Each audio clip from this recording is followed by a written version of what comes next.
احمدی مسلمان ہوں۔ مجھے کہا جاتا ہے کہ تم کافر ہو، مسلمان ہو جاؤ۔ مجھے پاکستان میں عید کے دن قربانی کی اجازت نہیں۔ میرا تمام مسلمانوں سے اور امت کے تمام فرقوں کے تمام علماء سے سوال ہے کہ قربانی سے روکنا کیا مومنوں کا کام ہے یا کافروں کا؟ صحابہ اپنی قربانیاں لے کر مکہ جا رہے تھے۔ کافروں نے حدیبیہ کے مقام پر روک دیا کہ نہ ہم تمہیں مکہ جانے دیں گے، نہ مکہ میں قربانی کرنے دیں گے۔ چنانچہ نبی کریم صلی اللہ علیہ وسلم کو حدیبیہ کے میدان میں ہی قربانی کرنی پڑی۔ آپ تو ہمیں گھر میں بھی قربانی نہیں کرنے دیتے۔ دنیا میں پہلا قتل کس بات پر ہوا تھا؟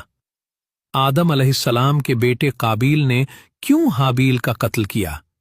اس لیے کہ تم نے کیوں قربانی کی؟ پس میں آج کیسے نبی کریم صلی اللہ علیہ وسلم اور صحابہ کا اسوہ چھوڑ کر، حابیل کا اسوہ چھوڑ کر ان کے مخالفین میں شامل ہو جاؤں؟ کیا یہ اسلام ہے یا فساد ہے؟ خدا را سوچئے اور اس کا جواب دیں کہ آپ مجھے اسلام کی طرف بلا رہے ہیں یا کفر کی طرف بلا رہے ہیں۔